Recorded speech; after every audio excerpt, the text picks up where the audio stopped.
Artificial intelligence या मसनूई ज़हानत नाम है एक मशीन के अंदर इंटेलिजेंट बिहेवियर को इनकलकेट करने का। एक इंसान के अंदर जिस तरह सीखने की, रीजनिंग करने की या किसी भी मसले को हल करने की, प्रॉब्लम सॉल्विंग करने की जो खसूसियत होती है, यही खसूसियात हम एक मशीन के अंदर समोने की कोशिश करते हैं। तो ये ज़हानत, ये इंटेलिजेंस कोई एक सिंगुलर एंटिटी नहीं बल्कि ये मैनिफेस्टेशन है आर्टिफिशियल इंटेलिजेंस के अंदर उन तमाम डिसिप्लिन्स की, तमाम टेक्निक्स की जिनको हम मशीन लर्निंग या डीप लर्निंग या न्यूरल नेटवर्क्स के नाम से हम जानते हैं। तो जहाँ हम मशीन को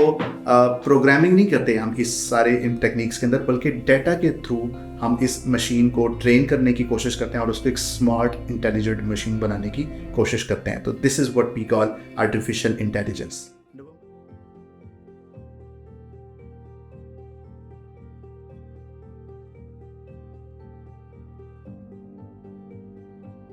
नवंबर 2022 में जब हमने चैट जीपीटी को देखा कि उसकी जो पेरेंट कंपनी जो ओपन एआई है वो तो पहले से मौजूद थी, और जीपीटी जो जनरेटिव प्री ट्रेंड ट्रांसफार्मर्स जिनको हम कहते हैं उस पर काम भी बहुत अरसे से हो रहा था। लेकिन चैट जीपीटी ने आम आवाम के लिए एआई को एक चैट लाइक इंटरफेस जिससे हम सब यूज टू हैं उसके ज़रिए इसको एक्सेसिबल बना दिया। फिर हमने देखा कि किस तरीके से मुख्तलिफ शोबा ज़िंदगी के अंदर आर्टिफिशियल इंटेलिजेंस ने बिजनेस प्रोसेसेस को ऑटोमेट किया, और हम आज ये बात कर रहे हैं कि मेरा, आपका, हम सब का रोज़गार कब एआई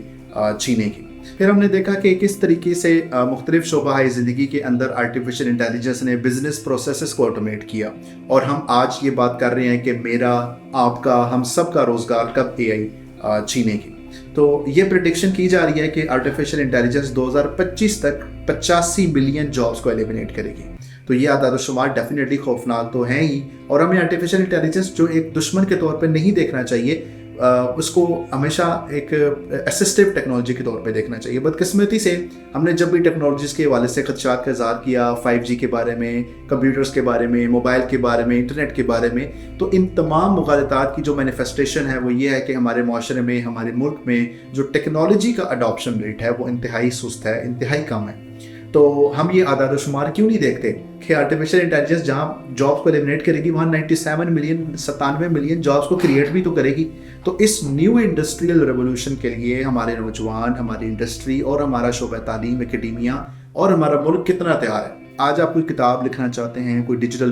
वीडियो कोर्स क्रिएट करना चाहते हैं, कोई पोस्टर्स, वीडियोस बनाना चाहते हैं, या किसी भी किस्म की वेबसाइट या ऐप बनाना चाहते हैं, तो ये सारे काम आप एआई को दे सकते हैं। तो इन तमाम टूल्स को ह्यूमन रिप्लेसमेंट के तौर पे देखने की बजाय हमें as an assistive technology to human beings इसके तौर पे इसको देखना चाहिए कि ये टेक्नोलॉजी एक इंसान को हमें किस तरीके से हमारे मुआवन हो सकती है, हमारी मुआवनत कर सकती है। तो हम वो काम जो पहले कभी नहीं कर सकते थे वो अब तेज़ रफ्तारी के साथ, प्रिसिशन के साथ, एक्यूरेसी के साथ, एफिशिएंसी के साथ कर सकते हैं।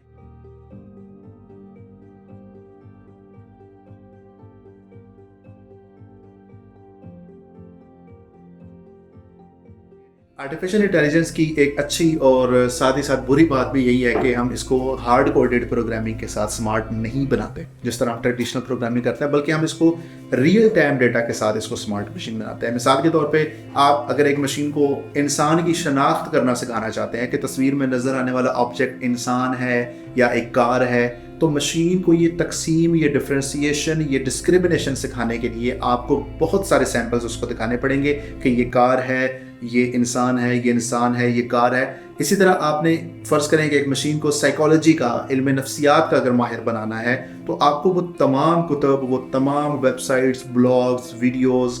रिसर्च पेपर्स, इस तरह की बहुत सारे डाटा आपको उसको मशीन को देखना पड़ेगा, कि दिखाना पड़ेगा, उसको सेंड करना पड़ेगा कि वो उसको सीख सके, उसको लर्न कर सके। तो मसला यहाँ पे ये आता है कि आया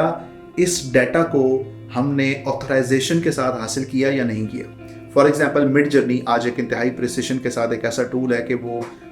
बड़ी ज़बरदस्त तरीके से इमेजेस को जनरेट कर सकता है, लेकिन इस एआई को ट्रेन करने के लिए वाटर मार्क्ड इमेजेस को भी इस्तेमाल किया गया है, और कई मरतबा ऐसा हुआ है कि मिड जर्नी ने ऐसी इमेजेस जनरेट की हैं जिन पर वाटर मार्क के असरात मौजूद थे।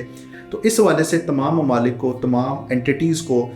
तमाम स्टेक होल्डर्स को डेफिनेटली बैठकर एक एआई डाटा रेगुलेशन पर, इसके ऊपर डेफिनेटली हमें बातचीत करनी भी चाहिए। और डेफिनेटली एक तरफ ना ये मुमकिन नहीं है कि हम हर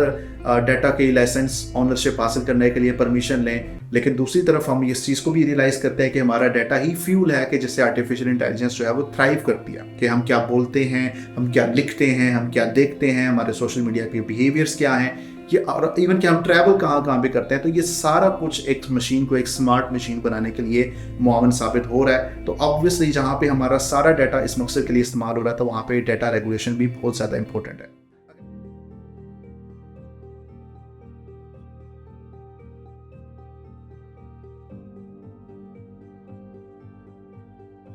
اگر ہم چاہتے ہیں کہ ہم اپنے بچوں کو، اپنی نیشن کو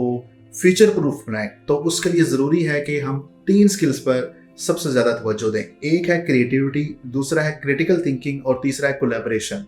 پھر اگر ہم اے آئی کو ایز این اسسٹیو ٹول کے طور پر لے کے چلیں تو ہم کنٹمپریری جو بھی نیو ایج کے ایشوز ہیں ان تمام مسائل کے حل کے لیے ہم کوشش کر سکتے ہیں، جو کہ شاید ماضی میں ہمارے لیے سوچنا بھی مشکل تھا. تو ضروری ہے کہ ہم انٹرنیٹ آف تھنگس، یعنی کہ انٹرنیٹ آف تھنگس کو میں ڈیفائن اس طریقے سے کروں کہ ہمارے گھروں میں فرض کریں کہ جو موجود تمام ڈیوائسز ہیں ان کا ایک دوسرے سے کمیونیکیٹ کرنا اور انفارمڈ ڈیٹا سے اسمارٹ ڈیسیجنس لینا. فرض کریں کہ سورج ہے، سورج کی موجودگی میں لائٹس کا آٹومیٹکلی بند ہو جانا، اندھیرے کی شکل میں لائٹس کا آٹومیٹکلی ایکٹیویٹ ہو جانا. ہم ایک زرعی ملک ہے تو ایگریکلچر کے اندر کراپس کی جو ہیلتھ ہے اس کو ڈرونز کے ذریعے مانیٹر کرنا. تو ہمیں بھی اپنے ملک کے جو مسائل ہیں ان کو سامنے رکھتے ہوئے جس طرح دنیا کام کر رہی ہے، ہمیں بھی اے آئی ڈریون سلیوشنز کے لیے انڈسٹری اور اکیڈیمیا کو برج کرنے کے لیے ڈیفینیٹلی نوجوانوں کو بھی اس کے اوپر تیار کرنا چاہیے.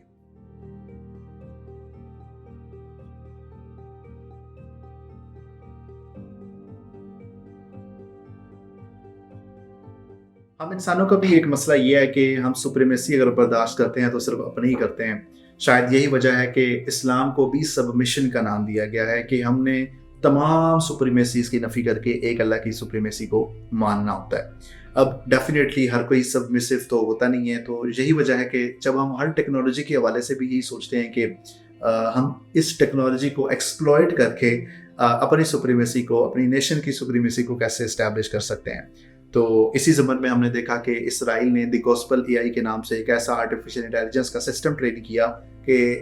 جس میں انہوں نے surveillance data, satellite data, intercepted communication, on ground intelligence, یہ سارا فیڈ کر کے انہوں نے ایسا کرائٹیریا اسٹیبلش کیا کہ جس سے میکسیمم پیلسٹینین کیجولٹیز کو وہ انشور کر سکیں.